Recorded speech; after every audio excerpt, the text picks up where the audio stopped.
Saludos cordiales a todos. Bienvenidos. Les habla Juan Miguel Angarita. Hoy continuaremos con el ciclo de capacitaciones en Derecho Penal dirigida a criminalistas en nuestro día 6. Buenas tardes para todos. Reciban un cordial saludo a esta sexta actividad de capacitación en Derecho Penal para criminalistas del Grupo de Investigaciones Especializado. Mi nombre es Hernán Andrés Suárez Uribe. Yo soy el capacitador de estas reuniones. Soy abogado de la Universidad Santo Tomás, especialista en Derecho Penal de la misma universidad, con formación también en maestría en la Universidad Externado y en la Universidad Nacional de Mar del Plata. Actualmente curso mi programa de doctorado en Derecho con énfasis en penal.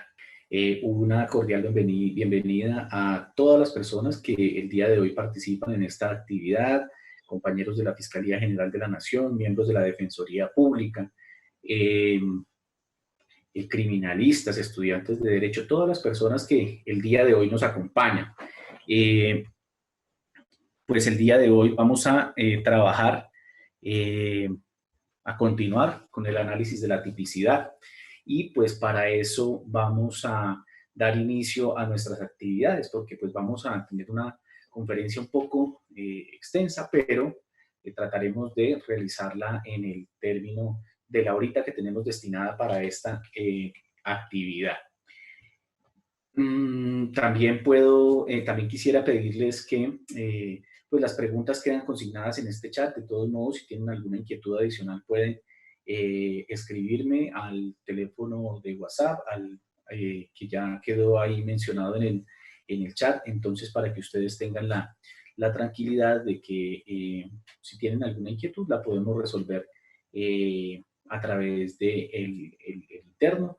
Y también pues estamos recopilando todas las inquietudes para poderlas resolver en clases o en actividades posteriores. Bueno, vamos a iniciar el día de hoy a hablar.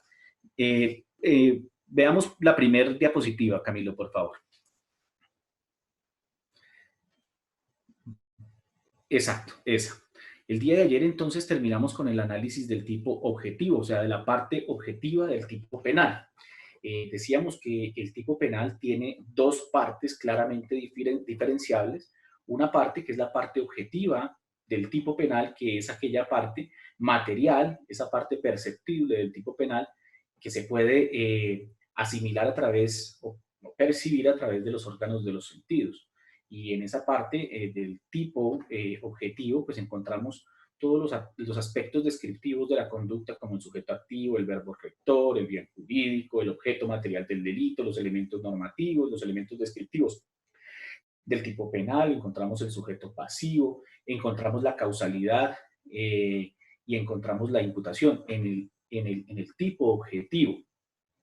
El día de hoy vamos a trabajar el tipo subjetivo, no sin antes hacer una pequeña aclaración. Dentro del tipo objetivo, y no lo metimos en las diapositivas del día de ayer, también podemos encontrar otros elementos a los que la doctrina y la jurisprudencia le han denominado los dispositivos amplificadores de los tipos penales. Esos dispositivos amplificadores de los tipos penales son normas accesorias al tipo penal principal que generan algunas circunstancias fácticas adicionales al tipo penal y como consecuencia de esas circunstancias fácticas adicionales al tipo penal aumentan o reducen la pena. Esos dispositivos amplificadores del tipo penal son, por ejemplo, la tentativa, el delito en grado de tentativa. También otros dispositivos que amplifican el tipo penal son las circunstancias agravantes, las circunstancias de mayor, de menor punibilidad, las circunstancias cualificantes del tipo penal, que son también descripciones de conducta incorporadas en la parte especial del tipo penal, salvo la tentativa que está en el artículo 27 del Código Penal, pero están incorporadas en la parte especial del tipo penal y que también describen una forma o una circunstancia modal o una circunstancia temporal o una circunstancia de lugar especial que aumenta o disminuye la pena prevista para el tipo penal. Entonces, estos dispositivos amplificadores del tipo también se pueden considerar como elementos del tipo objetivo dentro del concepto de tipicidad. En otras conferencias hablaremos de esos dispositivos amplificadores del tipo penal, pero pues ya para poder avanzar es necesario entrar al análisis del tipo subjetivo. El tipo subjetivo hace referencia al elemento interno, al elemento volitivo, a lo que hay en la mente del sujeto activo al momento de la realización de la conducta punible o de la realización de la conducta típica. Dentro del tipo subjetivo encontramos tres elementos normativos que permiten establecer cuál es la condición volitiva del sujeto activo al momento de la realización del delito. Esos tres elementos normativos que encontramos son el dolo, la culpa y la preterintención. ¿Por qué decimos que estos elementos hacen parte del tipo penal? Tradicionalmente, o en la teoría o en la estructura tradicional del delito, se decía que estos elementos, el dolo, la culpa y la preterintención, pertenecían a la culpa dentro de la estructura del delito. Pero a partir de la expedición del Código Penal del año 2000, y en especial del artículo 22 del Código Penal, ese artículo 22 nos aclara que estos elementos, el dolo, la culpa y la preterintención, hacen parte de la tipicidad por cuanto la norma textualmente señala la conducta es dolosa o la conducta es culposa. Entonces, el dolo, la culpa o la preterintención terminan convirtiéndose en un adjetivo, o sea, en un elemento descriptivo de la conducta. ¿Esto qué quiere decir? Que hacen parte de la conducta como elementos descriptivos de la conducta. Entonces, el dolo, la culpa y la preterintención son elementos subjetivos, lo que hay en la cabeza del sujeto activo al momento de la realización de la conducta punible, lo que quiere, lo que desea el sujeto activo o lo que no desea o lo que prevé o no logra prever el sujeto activo al momento de la realización de la conducta punible. Vamos a iniciar el análisis, con el análisis pormenorizado de cada una de estas figuras, del dolo, de la culpa y de la preterintención. Pasemos a la siguiente diapositiva, por favor. El dolo.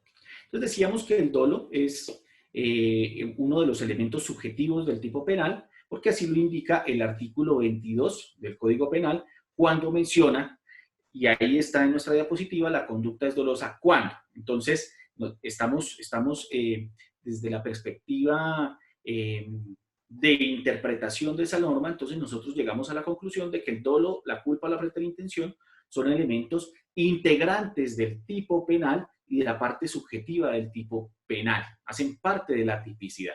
Entonces, ¿el dolo qué es? El dolo es uno de los elementos subjetivos del tipo penal que se caracteriza porque el agente quiere la realización del resultado antijurídico, quiere la realización. O sea, cuando la persona obra con dolo es porque en la práctica quiere que se materialice el resultado antijurídico, con unas variantes que veremos más adelante cuando revisemos la estructura de la clasificación del dolo. El elemento característico del dolo es que el sujeto activo quiere que se materialice el resultado antijurídico. Esto es, el sujeto activo quiere matar, el sujeto activo quiere privar de la vida a la víctima, el sujeto activo quiere hurtar, el sujeto activo cualificado en el caso del peculado quiere apropiarse de los recursos públicos, quiere, o sea, en su condición subjetiva, en su esfera interior, el sujeto activo desea la realización del resultado antijurídico, esto es, desea la realización de la lesión al bien jurídico tutelado por la ley penal. Hay dos clases de dolo, el dolo de primer grado o dolo directo y el dolo indirecto o dolo de segundo grado, o también conocido por la doctrina y la jurisprudencia como dolo eventual. Pasemos a la siguiente diapositiva, por favor, para analizar estas categorías dogmáticas. Entonces decimos que el dolo es de dos clases, el dolo es de primer grado o el dolo es de segundo grado o eventual. ¿Qué es el dolo de primer grado? El dolo de primer grado es una especie de dolo descrita en el artículo 22 del Código Penal. Ustedes pueden acceder a la norma, pues los que no son abogados, los que no tienen Código Penal, pueden meterse a la página, a Google, y pueden buscar Código Penal en Google y ahí les sale el Código Penal actualizado de la Secretaría del Senado. y buscan el artículo 22 y encuentran el concepto de dolo de primer grado y de dolo de segundo grado. ¿Cuáles son los elementos constitutivos del dolo de primer grado? Cuando el agente obra con dolo de primer grado, el agente conoce los hechos constitutivos de la infracción penal. Esto es, el agente sabe que lo que va a hacer es constitutivo de una conducta típica descrita en el Código Penal. Esto es, que el agente conoce de entrada que su conducta va a corresponder a una infracción a la ley penal. Ese es el primer elemento del dolo directo, el conocimiento del agente sobre los elementos constitutivos de la infracción penal. Este conocimiento que se requiere en el agente es el conocimiento ordinario que tienen todas las personas sobre lo que puede constituir o no una infracción penal, porque ustedes estarán preguntando, oiga, pero es que si yo no soy abogado y yo no conozco la parte especial del Código Penal, y además la parte especial del Código Penal tiene más de 600 delitos, ¿de cuándo acá una persona del común que no es abogada tiene que entrar a conocer el concepto de conducta típica, antijurídica y culpable, y además conocer todos los elementos constitutivos de la infracción penal? Ustedes estarán preguntando eso. Frente a esa pregunta, lo que yo les digo es que no se requiere que la persona sea abogada, no se requiere que la persona sea penalista para que pueda obrar con dolo conociendo los elementos constitutivos de la infracción penal. Se requiere apenas un conocimiento ordinario basado en las reglas de la experiencia, basado en las reglas del sentido común sobre lo que puede o no generar una infracción a la ley penal. Me explico. Hay muchos delitos que ni siquiera los penalistas conocemos en la parte especial del Código Penal. Pues les decía yo a ustedes que es una multiplicidad que supera más de 600 delitos. Sin embargo, hay situaciones del sentido común que implican que uno debe tratar de actualizar su conocimiento sobre la ilicitud de una conducta antes de realizar esa conducta. Porque es claro que en la práctica social lo que se espera del ciudadano, el rol general de los ciudadanos, es que los ciudadanos no solamente obren conforme a su conocimiento especializado sobre el ordenamiento jurídico, sino que los ciudadanos apliquen su sentido común, apliquen las reglas de su experiencia a lo que eventualmente puede generar una lesión o una puesta en peligro efectiva a un bien jurídico. Entonces, en la práctica, ese conocimiento no es el conocimiento especializado del abogado, sino es el conocimiento ordinario de cualquier persona relacionado con los elementos constitutivos de la infracción penal. La norma no está hablando de los elementos descriptivos, normativos, del sujeto activo, del verbo rector, de la infracción penal. No, está hablando de los elementos constitutivos de la ley penal, porque cualquier ciudadano en cualquier lugar del mundo, en cualquier país democrático, sabe que matar a otro sin justa causa, sin una justificación jurídica, pues es una conducta lesiva de un interés protegido por el derecho a nivel universal. ¿Qué es la vida? Salvo algunas contadas excepciones de algunos países donde la vida no es un derecho fundamental. Pero por lo menos en el ordenamiento jurídico colombiano la vida es un derecho fundamental y cualquier persona con el conocimiento ordinario sabe que matar a otro pues es una infracción a una norma del ordenamiento jurídico. Bien, entonces este es el primer elemento del dolo de primer grado, el conocimiento sobre los elementos constitutivos de la infracción penal. El segundo elemento del dolo directo o del dolo de primer grado es que el agente quiere la realización de la infracción penal. El agente quiere incurrir en la infracción penal. Entonces, en el dolo directo de primer grado, el agente conoce los elementos constitutivos de la infracción penal y además quiere la realización de la infracción y del resultado antijurídico. Quiere esas dos cosas y ese es el dolo directo. En el caso específico o uno de los casos del dolo directo es cuando una persona toma un arma de fuego, la apunta contra la víctima y la dispara. Pues uno puede establecer sí la persona conoce o no conoce los elementos constitutivos de la infracción penal a partir de muchos hechos indicadores, entre esos, pues que esa persona es una persona normal que interactúa en comunidad. Esos son hechos indicadores del conocimiento sobre la ilicitud de la conducta, y además uno puede saber si la persona quería o no quería la realización de la muerte de la víctima, pues dependiendo, por ejemplo, del lugar donde le pegue el disparo, porque si el disparo se lo pega en una pierna, pues probablemente no quiere que la persona se muera. Pero si el disparo se lo pega en la sien, pues ese es un hecho indicador de que la persona lo que quería, y además estaba a 1 metro, es un hecho indicador de que la persona lo que quería era la realización de la infracción penal, esto es, la realización del delito de homicidio. Antes de pasar al análisis del dolo indirecto o del dolo eventual, es importante decir lo siguiente, y es que frente al dolo directo existe una causal eximente de responsabilidad penal prevista en el artículo 32, numeral 10 del Código Penal, que es denominada por la ley y por la doctrina como el error de tipo. El error de tipo, dice Yesid Reyes Alvarado, es la contrapartida del dolo, es la otra cara del dolo, o sea, es la otra cara de la moneda del dolo. Una persona o actúa con dolo directo, o actúa con error de tipo. Actúa con dolo directo cuando conoce los hechos constitutivos de la infracción penal y quiere su realización, o actúa con error de tipo cuando no conoce los hechos constitutivos de la infracción penal.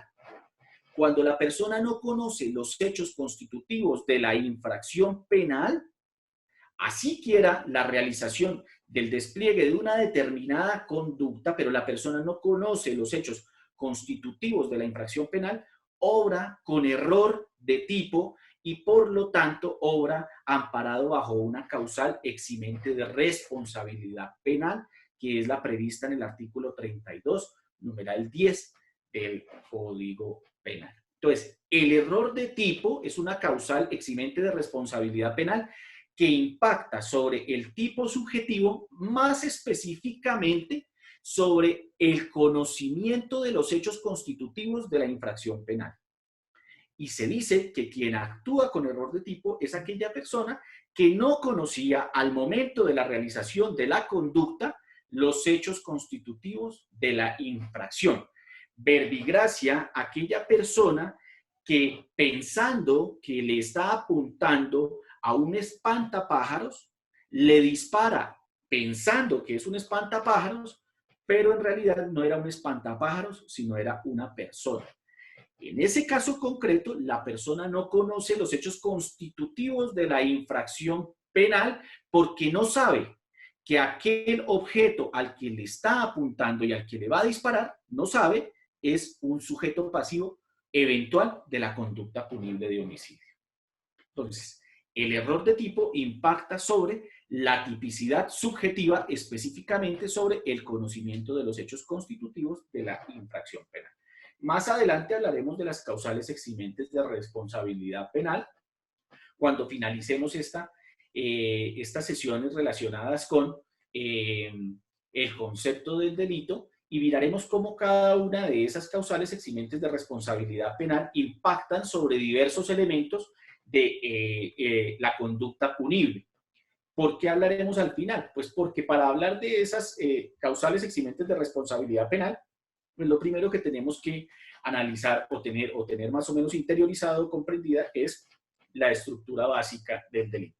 Por lo pronto, frente a esas causales eximentes de responsabilidad penal, les digo que pues una de ellas es el error de tipo que impacta sobre el conocimiento sobre los elementos constitutivos de la infracción penal, esto es, el error de tipo.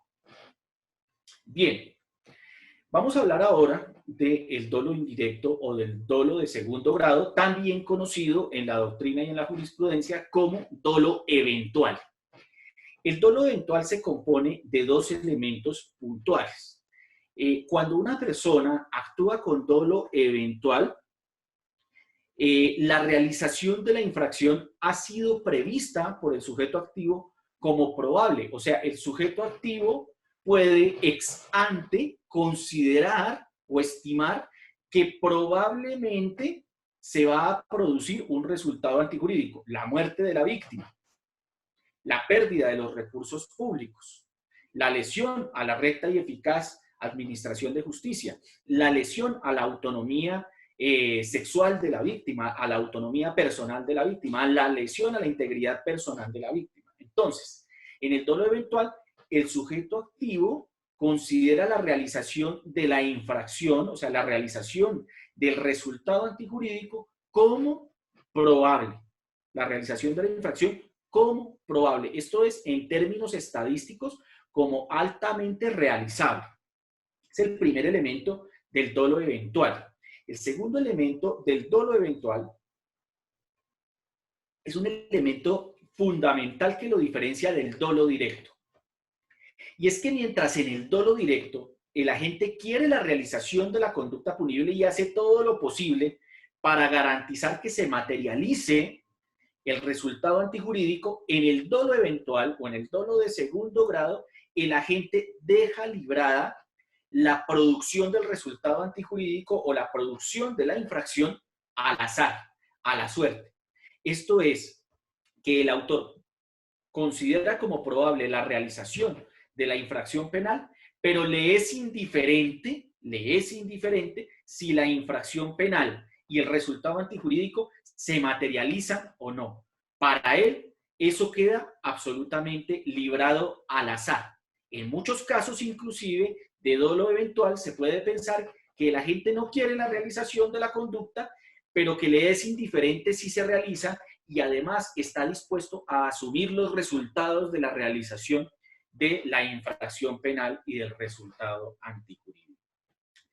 Entonces, la gran diferencia entre el dolo directo y el dolo eventual, pues en la práctica es que en el dolo eventual la realización de la infracción penal se deja librada al azar, mientras que en el dolo directo la realización de la infracción penal es asegurada por el sujeto activo de la conducta, quien quiere su realización y desarrolla todos los actos positivos o negativos para que la realización de la conducta o de la infracción se materialice. Pasemos a la siguiente diapositiva, por favor. El segundo instrumento que hace parte del tipo subjetivo es la culpa. La culpa, conocida en el derecho civil, no en el derecho penal, como un comportamiento de la persona humana caracterizado por la imprudencia, caracterizado por la impericia, caracterizado por la negligencia en la administración de los actos propios y en la administración de los recursos de terceros. Así se conoce la culpa en el derecho civil. En el derecho penal, en términos generales, o sea, se asimila mucho, pero en términos generales la culpa se concibe como una infracción a los deberes objetivos de cuidado que tiene una persona en la interacción social. Así se concibe la culpa en términos generales. ¿Esto qué quiere decir? Pues que cuando una persona actúa con culpa, a diferencia de aquella persona que actúa con dolo, pues la persona no quiere la realización de la infracción penal, no quiere la realización del resultado antijurídico, solo que la persona se comporta de manera imprudente, de manera negligente, de manera imperita al momento de desplegar la acción o al momento de realizar una omisión, pero no quiere la realización de una infracción penal, mucho menos quiere la realización de un resultado antijurídico, cosa que sí ocurre, como lo dijimos, en el contexto del dolo. Y hay dos clases de culpas. La culpa con representación y la culpa sin representación. La culpa con representación se compone a su vez de dos elementos puntuales. El primer elemento constitutivo de la culpa con representación es que el agente ha considerado, logra considerar ex ante, o sea, previo a que se materialice un daño, ha considerado como posible en términos hipotéticos o como probable en términos estadísticos la producción de un resultado antijurídico. Entonces la persona, antes de emprender una acción imprudente, antes de emprender una acción negligente, antes de emprender una acción peligrosa, considera como probables la producción de los resultados antijurídicos que se puedan derivar de esa acción peligrosa, antes de que se materialice el resultado. Entonces, es el primer elemento de la culpa con representación. Y el segundo elemento de la culpa con representación es que el autor o el sujeto activo de la conducta confía plenamente en su capacidad de poder evitar la realización del resultado antijurídico y de la infracción penal. Entonces la persona considera como probable la realización de un resultado antijurídico, pero confía en poder evitarlo. Verbigracia, aquel conductor que excede los límites de velocidad y que eventualmente puede considerar como probable la realización de unas lesiones a otro miembro o a otro usuario de la vía, pero confía en sus habilidades de conducción y con base en esas habilidades de conducción estima que puede evitar la realización de los daños. No obstante, los daños se realizan, porque se necesita que se realice el daño para que haya delito. Entonces, esa es la primera forma de culpa, culpa con representación. La segunda forma de culpa es la culpa sin representación. Se diferencia de la culpa con representación en que en la culpa sin representación el autor no se representa la eventual producción del resultado antijurídico. O sea, el autor no prevé la realización de daños, no los prevé. No los prevé al momento de emprender la acción o al momento de emprender la omisión. No prevé la realización de un daño, no los considera. No los considera, a diferencia de la culpa con representación, donde sí considera la realización de un daño. Acá no considera la realización de un daño. Pero hay otros elementos que describen a la culpa sin representación. Y es que a pesar de que el autor no consideró la eventual producción de los daños, esa eventual producción de los daños pudo haberse previsto o debió haberse previsto por ser previsibles. Siempre que una persona emprende la realización de una actividad peligrosa, como por ejemplo la manipulación de un arma de fuego, como por ejemplo la conducción de un vehículo automotor, de una motocicleta, como el manejo de una fuente o el control de una fuente de riesgo, pues no solamente puede prever la realización de resultados antijurídicos y infracciones penales, sino además esos resultados antijurídicos y esas infracciones penales son previsibles, dada la condición de riesgo inherente o implícita o que hace parte de la esencia de la actividad peligrosa que está emprendiendo la persona. No obstante, que también se puede predicar que hay culpa sin representación en actividades que no son peligrosas, que son actividades de la vida diaria, pero actividades en las que el sujeto activo actúa con violación del deber objetivo de cuidado. Cuando utilizamos esa expresión deber objetivo de cuidado y utilizamos la expresión objetivo como calificativo del deber, estamos diciendo que existe un deber normativo de cuidado. Por ejemplo, en materia de accidentes de tránsito existe un deber normativo de cuidado que le impone a todos los usuarios de la vía pública, peatones, ciclistas, motociclistas, conductores de vehículos, etcétera, les impone unos deberes normativos que se deben observar para no exceder los niveles de riesgo permitidos por la ley. Verbigracia, los deberes de respetar los límites de velocidad. Verbigracia, los deberes de respetar el semáforo, los deberes de respetar las señales de tránsito, el deber del conductor de tomar todas las medidas necesarias para evitar la producción de la muerte de otros usuarios de la vía, etcétera, etcétera. Entonces, en la culpa sin representación, pues el autor sencillamente, o el sujeto activo, sencillamente no previó esos resultados, pero esos resultados eran previsibles o podían preverse dada la connotación específica del caso que se esté analizando. Y hay un tercer elemento de la culpa sin representación, y es que ese tercer elemento consiste en que el resultado es el producto o tiene una relación de causalidad directa con la infracción al deber objetivo de cuidado. Una relación de causalidad adecuada con la infracción al deber objetivo de cuidado y le es imputable bajo la teoría de la imputación objetiva que ayer tratábamos, pues porque se ha creado un riesgo jurídicamente relevante, un riesgo jurídicamente no permitido. Ese riesgo se ha materializado en la realización o en la producción de un resultado antijurídico. Ese riesgo es un riesgo que la víctima no estaba obligada a soportar dentro del ámbito de protección de la norma, entre otros argumentos de la imputación objetiva.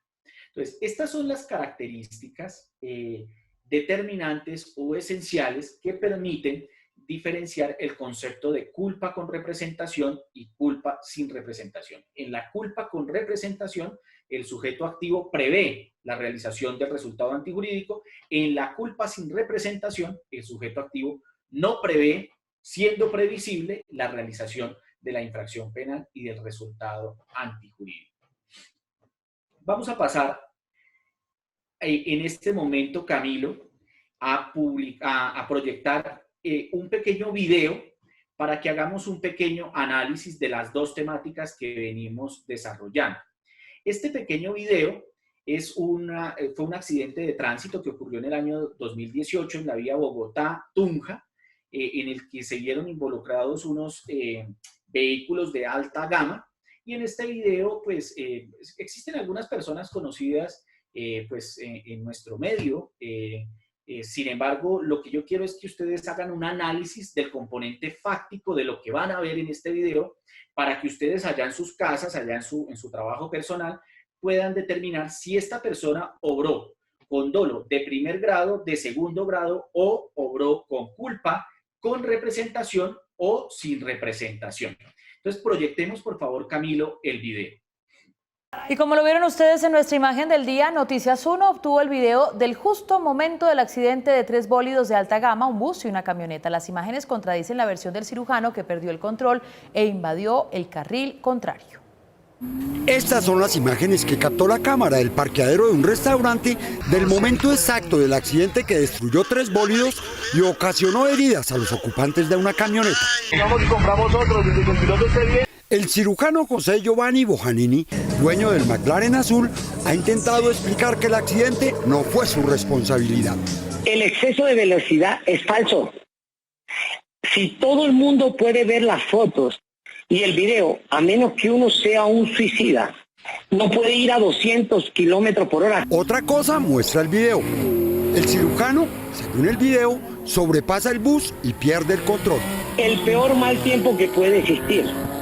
Lluvia y neblina. Fuera de las manos del piloto, el McLaren se va hacia el separador, se eleva y pasa al carril de contravía. La segunda cámara del parqueadero, instantes después, muestra a la camioneta Toyota que, impactada por el McLaren, también pierde el control y pasa volando al otro carril. Este impacta el Mercedes AMG, que también pierde el control y choca contra el bus y luego recibe el impacto del Porsche que iba detrás de él. El abogado del cirujano sostiene que este viajaba a la velocidad permitida y que fue impactado por detrás por otro vehículo.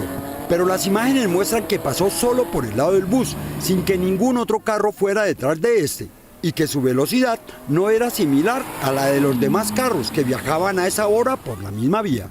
La investigación también involucra las llantas del carro del cirujano, que son de competición para pista seca, y que su tracción podría haber disminuido con la lluvia. Bueno, muy bien. Este caso fue un caso de un accidente, como les comentaba, en la vía Bogotá-Tocancipá, año 2018. Está involucrado una persona, pues, que la mencionaban ahí, y ustedes pudieron observar en las imágenes, pues, que estaba conduciendo un vehículo automotor de alta gama, un McLaren.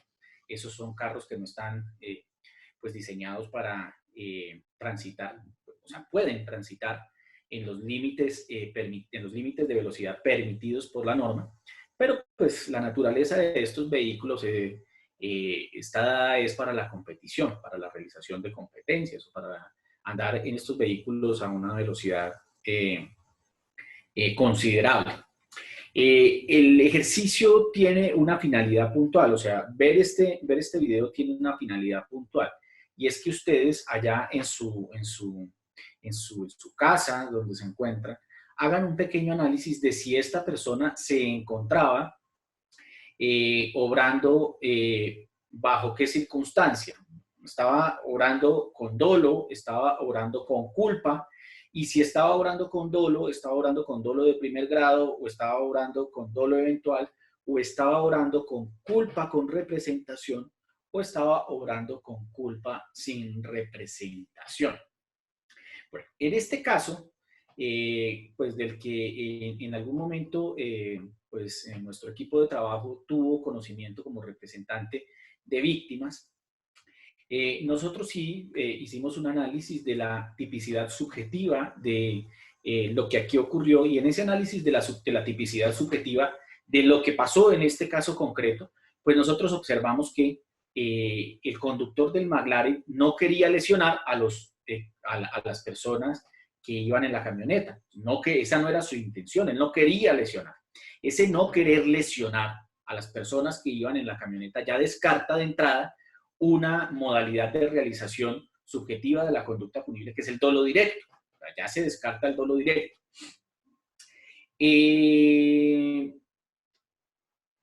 También podemos decir que se descarta el dolo eventual porque al conductor del McLaren no le era indiferente, eventualmente no le era indiferente la producción de los daños que se pudieran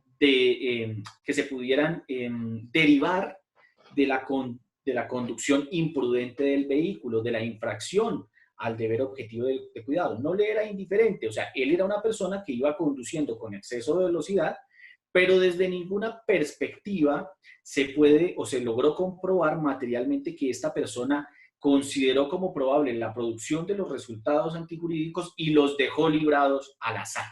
Entonces podemos pensar que en principio el análisis para nosotros es que esta persona no obró con dolo, ni de primer grado ni de segundo grado. Para nosotros, ustedes allá pueden tener un concepto completamente diferente, porque lo que padecieron las personas que iban en la camioneta Toyota, pues fueron lesiones personales, y ustedes saben que las lesiones personales es un tipo penal.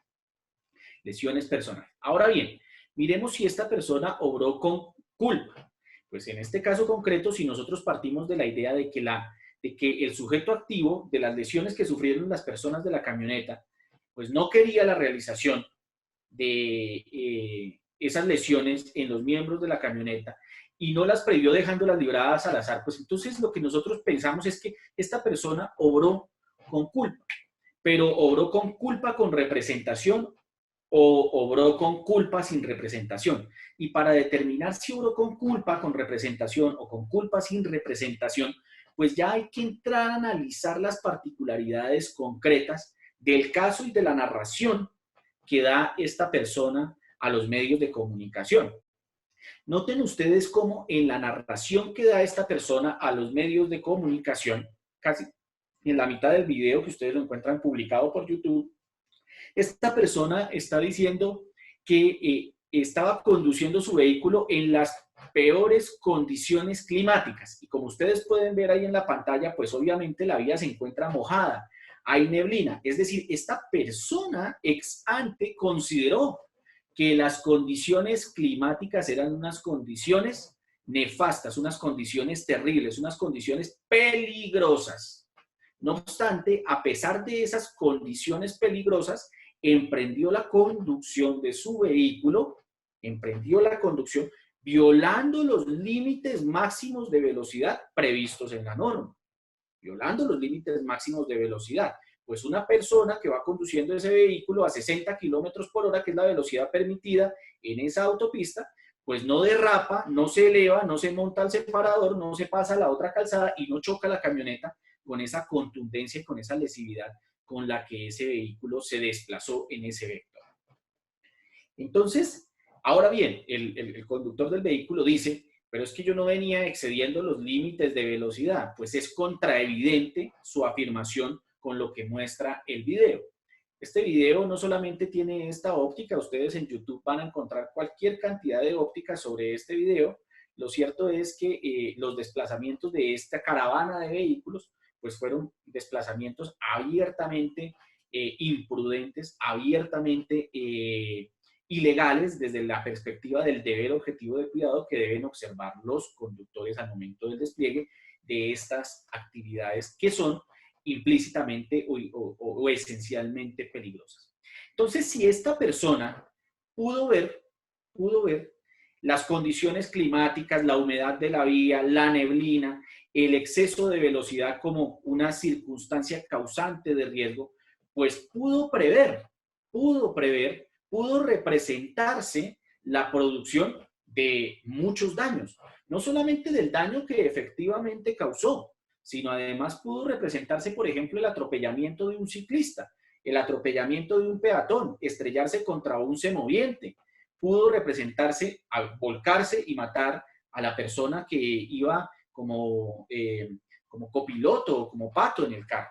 Entonces, este es un caso concreto donde la culpa con que se despliega la acción es una culpa con representación, porque de los hechos indicadores que rodean la realización de la conducta se puede inferir en términos de alta probabilidad que esta persona podía prever la realización de una infracción penal, la realización de un resultado antijurídico en este caso concreto. Entonces estamos hablando de una culpa con representación, porque el mismo conductor del vehículo manifiesta que pudo percibir a través de sus sentidos las condiciones climáticas que ponían en riesgo la operación a esa velocidad de ese vehículo automotor. Pero es culpa con representación además porque esta persona confió en sus habilidades, es decir, confió en poder evitar ese resultado antijurídico. Y obviamente ese resultado antijurídico resulta ser el producto de la infracción a un deber objetivo de cuidado, esto es, el producto de la infracción a la norma de tránsito. En otras palabras, desde la perspectiva objetiva y subjetiva, el delito en el que esta persona incurrió es el delito de lesiones personales culposas. Esto es, con culpa, con representación. Porque él mismo afirmó que pudo considerar la realización de un resultado antijurídico desde la perspectiva ex ante. Ahora bien, yo no les estoy transmitiendo a ustedes una verdad absoluta. Yo no les estoy transmitiendo a ustedes una verdad absoluta porque es mi visión sobre el tema y este es un equipo de estudio, este es un grupo de estudio donde no prima mi postura, sino donde cada uno de ustedes con las herramientas que hemos venido aprendiendo pueden tomar una postura. Lo importante es que cada quien la pueda argumentar adecuadamente y además la pueda probar. Vamos a pasar a la siguiente diapositiva.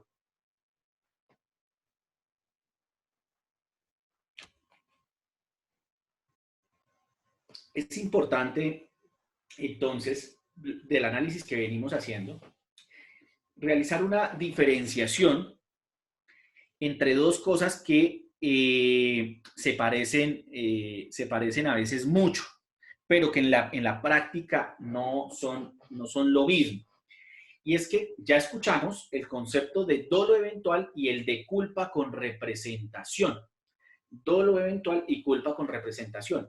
Y entonces hay casos en los cuales uno puede entrar en esa polémica o en esa pequeña línea que divide al dolo eventual con la culpa con representación y uno no sabe qué opción tomar. Para poder llegar a para poder hacer un análisis, entonces nosotros ¿qué tenemos que conocer? Pues nosotros tenemos que conocer las diferencias estructurales entre el dolo eventual y la culpa con representación. Y para el planteamiento de esas diferencias estructurales, el texto que yo sigo es el texto del maestro Fernando Velázquez, que se llama Fundamentos de Derecho Penal, una primera edición del año 2017 de la Universidad Sergio Arboleda, y él nos trae 3 criterios diferenciadores entre el concepto de dolo eventual y el concepto de culpa con representación. Y esos 3 criterios están plasmados en esta tablita. Tomen de foto o les vamos a mandar las diapositivas. Bien. Entonces, el maestro Fernando Velázquez lo que dice es que el primer criterio por el cual se diferencia el dolo eventual con la culpa con representación es que en el dolo eventual, y esto lo pongo en comillas porque estoy copiando textualmente lo que dice el profesor Velázquez, en el dolo eventual el autor mira con indiferencia el resultado. O sea, el autor deja librado el resultado al azar. Y se puede pensar inclusive que el autor no quiere la realización del resultado, pero está dispuesto a asumir el resultado, a afrontarlo y a ratificarlo si el resultado se llega a producir. Entonces le es indiferente el resultado. En el dolo eventual al autor, al sujeto activo, le es indiferente la producción del resultado. Simplemente lo deja librado al azar. Lo deja librado al azar. Como aquel padre que pone a gatear a un niño al lado de la piscina y le da exactamente lo mismo si el niño se ahoga o no se ahoga, si el niño se cae a la piscina y se ahoga o no se ahoga, dejando la producción del resultado muerte librada exclusivamente al azar.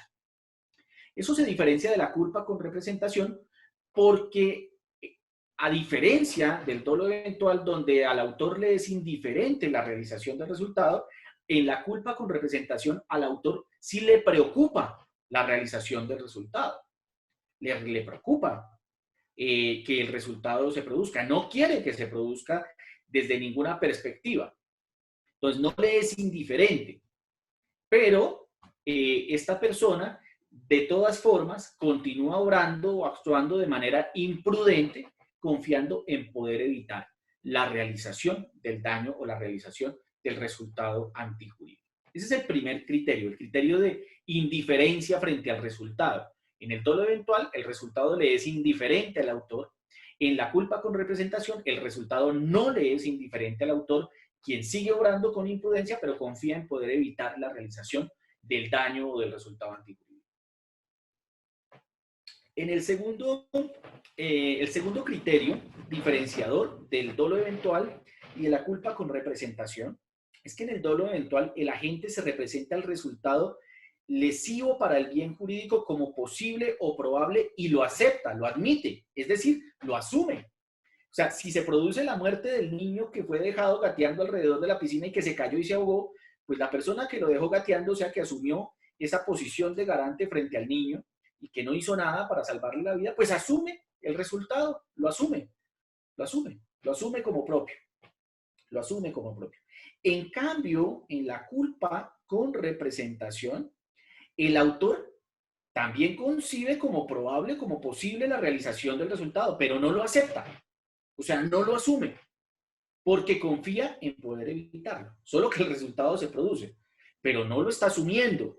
No lo está asumiendo como parte de su expectativa frente al despliegue de la acción o frente al despliegue de la omisión. No lo está asumiendo. Lo que está asumiendo es que no se va a producir el resultado, porque por el contrario está tratando de evitar que ese resultado se produzca confiando en sus habilidades personales. Y hay un tercer criterio diferenciador del dolo eventual y de la culpa con representación. Y es que, como dice el maestro Fernando Velázquez, en el dolo eventual el autor no renuncia a la ejecución de la conducta de la que con probabilidad o casi con certeza puede seguirse un resultado. No hace nada para evitar el resultado, pues se dice a sí mismo, sea así o sea de otra manera, suceda esto o suceda lo otro, en todo caso yo actúo, dejo pues que obre el azar. O sea, en el dolo eventual, el criterio determinante de la producción del resultado es el azar. Y al autor, o sea, al sujeto activo de la conducta, le importa cómo, no le importa, le es indiferente que ocurra una cosa o que ocurra otra. Es decir, que no se materialice el daño antijurídico o que se materialice el daño antijurídico. En cambio, en la culpa con representación, el autor confía de manera despreocupada, pero confía de manera imprudente porque está obrando de todas formas, de manera culposa, en poder evitar el resultado. Y aquí, en este caso concreto, quien actúa con culpa con representación sí hace algo para evitar el resultado antijurídico. Entonces, estos son tres criterios diferenciadores del dolo eventual y de la culpa con representación. ¿Qué importancia tiene al momento de la tipificación de una conducta diferencial? Si la conducta es dolosa o si la conducta es culposa. Pues la importancia es mayúscula, porque si la conducta es dolosa, la sanción penal va a ser una, y si la conducta es culposa con o sin representación, la sanción va a ser una sanción muy inferior a la prevista en la ley para los delitos dolosos. O sea, no es lo mismo ser condenado por el delito de homicidio doloso a ser condenado por el delito de homicidio culposo. No es lo mismo ser condenado por el delito de lesiones personales dolosas a ser condenado por el delito de lesiones personales culposas. No es lo mismo ser condenado por el delito de peculado doloso a ser condenado por el delito de peculado culposo. Y así en todos los tipos penales que tienen prevista para su realización la posibilidad de la culpa. Bien. Pasemos a la siguiente diapositiva.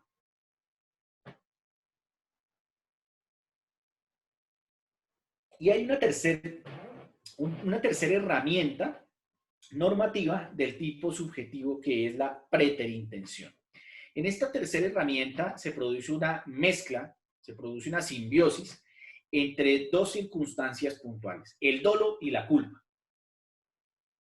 Porque por una parte, el sujeto activo de la conducta quiere la realización dolosa de un resultado determinado. O sea, dolosamente emprende la acción o la omisión para la obtención de un resultado determinado.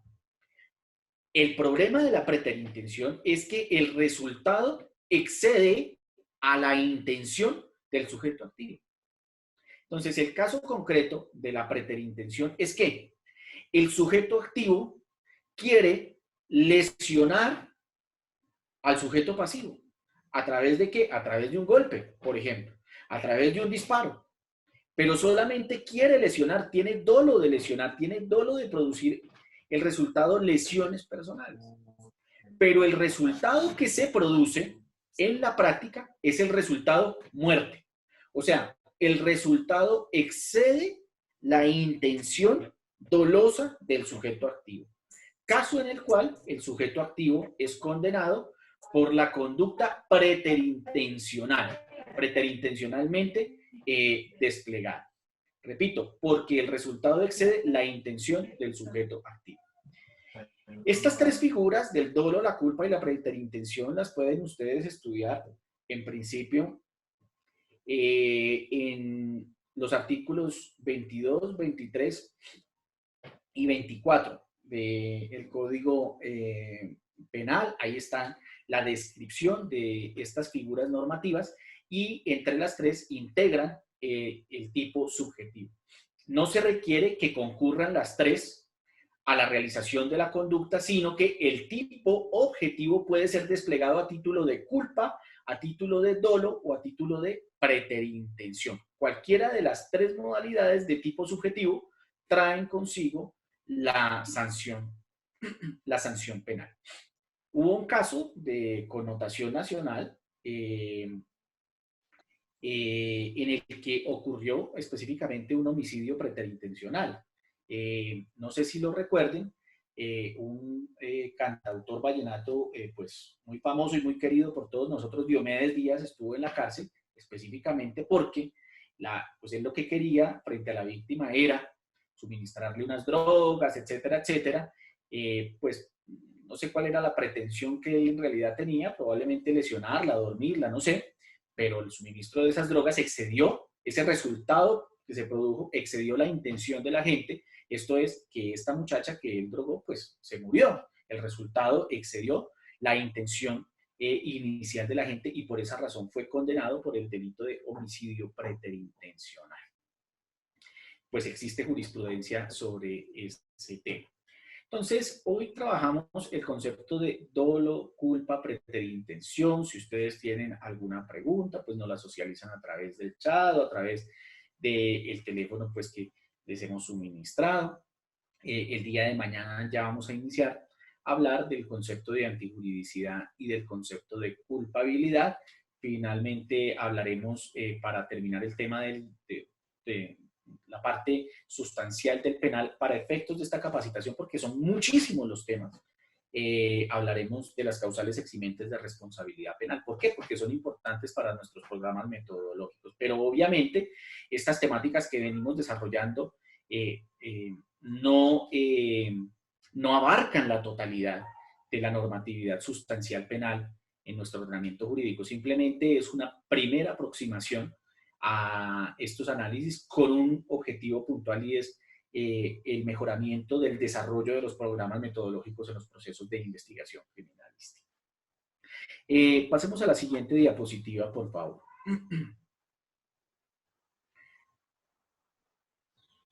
Ayer olvidé realizar las famosas pausas activas, pero siempre hago sugerencias con relación a las temáticas que venimos desarrollando.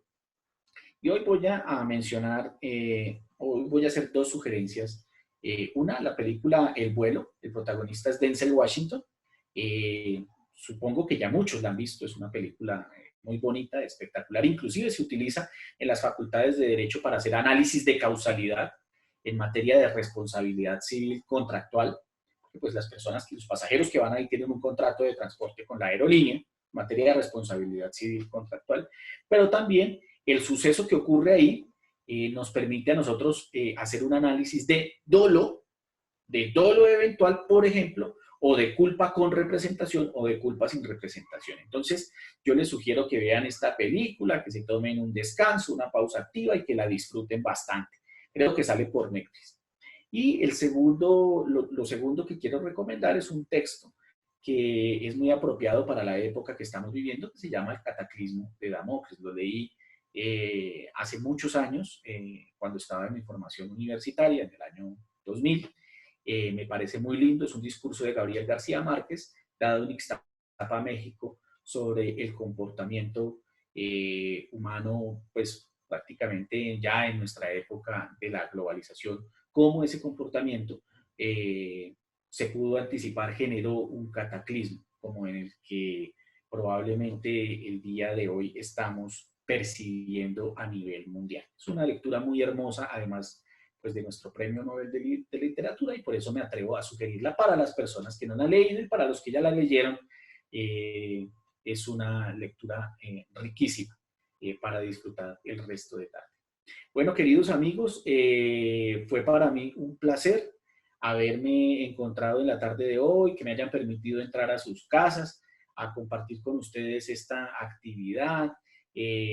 Pues trataremos de retroalimentar las preguntas, de irlas resolviendo en el transcurso de las siguientes conferencias, y pues quedan cordialmente invitados para la siguiente sesión.